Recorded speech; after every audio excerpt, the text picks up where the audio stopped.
dumako ho tayo doon sa ibang mga topic natin. Medyo good news naman ho, mga kababayan. O eto, Lumabas na sa Google Maps yung ayan. Masaya po ang ating Pangulong Bongbong Marcos. Masaya po ang Malacanang.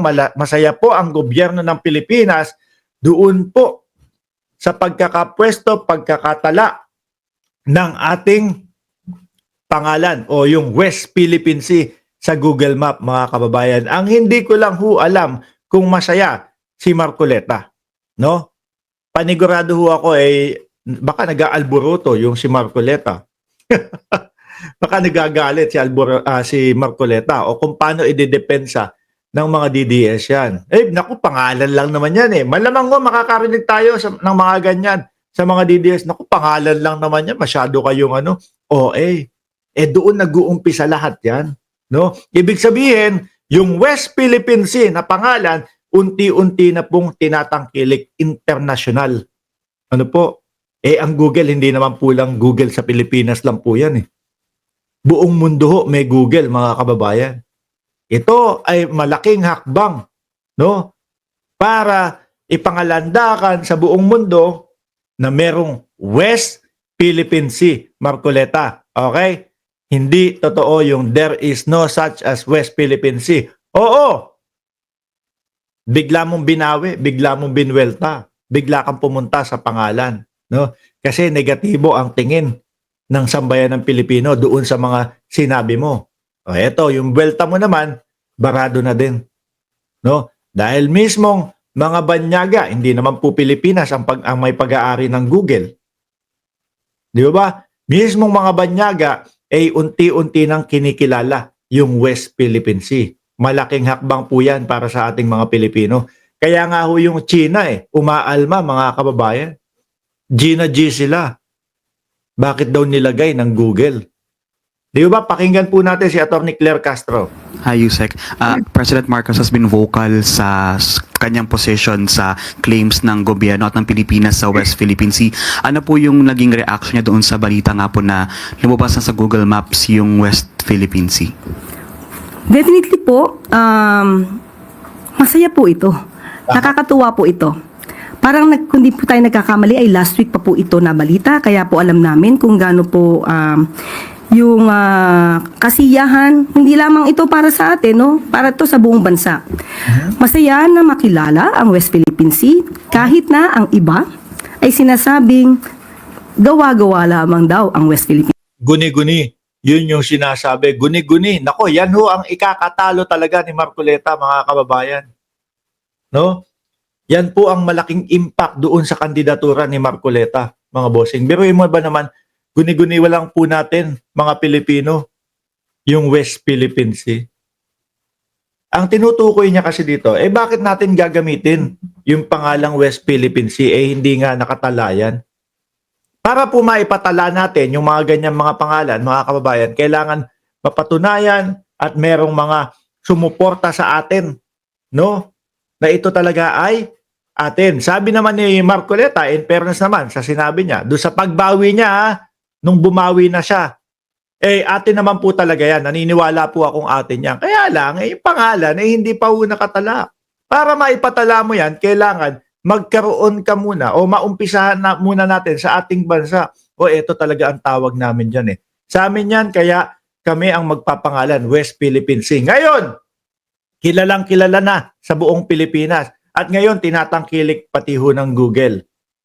Pagka ipinatalaho natin yan, mga kababayan, dagdag dokumento, dagdag na ebidensya, tingnan nyo po, pati ang Google, uma-agree, sumasang-ayon sa amin na West Philippine Sea. Pag dumating po sa talaan, mga kababayan,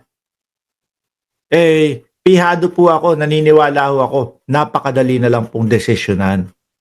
Di ho ba?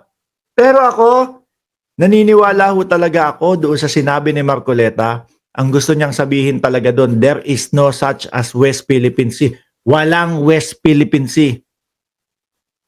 Nirat-rat na lang po sila ng netizen Nirat-rat ng mga kakamping, nirat-rat po ng mga sumusuporta sa gobyerno, at pati ho yung mga kapwa nila, mga DDS. No? Kaya po biglang bumawi na lang si Marcoleta dyan, mga kababayan. Kahit ako ho, ipatawag ni Marcoleta doon sa Congress. Sabi ko nga sa iyo, Marcoleta, ipatawag mo ako dyan, pupuntahan kita. Bigyan mo ako ng 1 linggong palugit. Ano? Kasi ganyan nakikita ko ganyan yung ginagawa ni Marcoleta.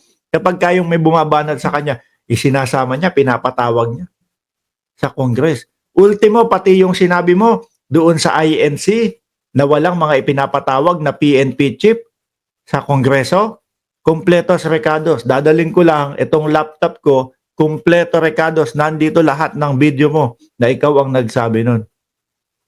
Basta, pag pinatawag mo ko, bigyan mo ko ng 1 linggong palugit. Aba, mahal ang pamasahe ko. Umaabot ng 1,020, no? Papunta pa lang.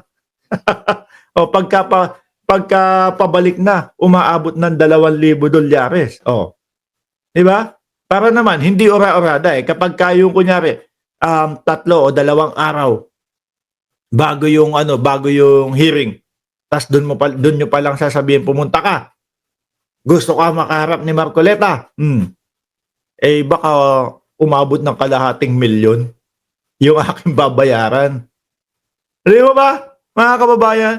Kasi kami, lahat po ng sinasabi, lahat po ng ibinablog namin dito, mga boss chief amo sir, etong laptop na to, etong gamit ko na to, nakasave po lahat yan.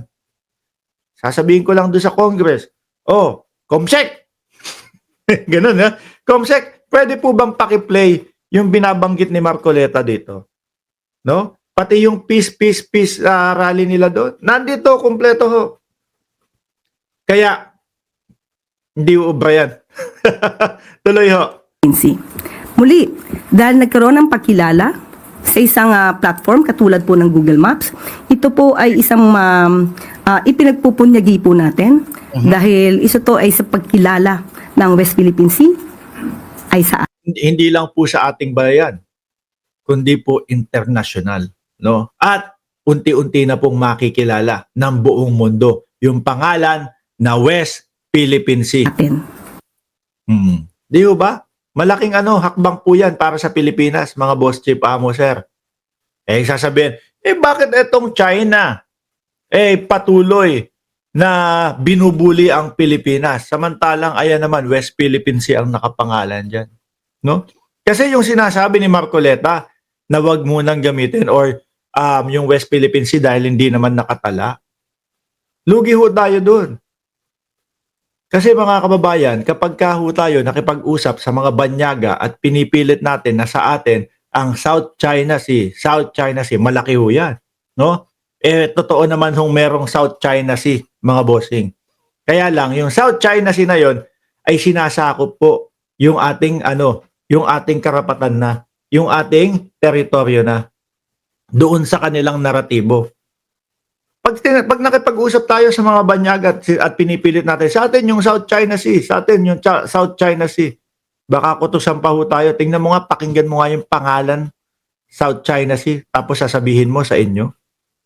O, di ho ba? Mga bossing. Kaya ngayon, ewan ko, kamusta si Marcoleta? Andyan pa. Nasa Pilipinas pa po ba? No? Nasa Pilipinas pa ho si Marcoleta, mga kababayan. Kasi baka nag-left the Philippines na. Anyway, alisin na ho natin yang si Marcoleta, no?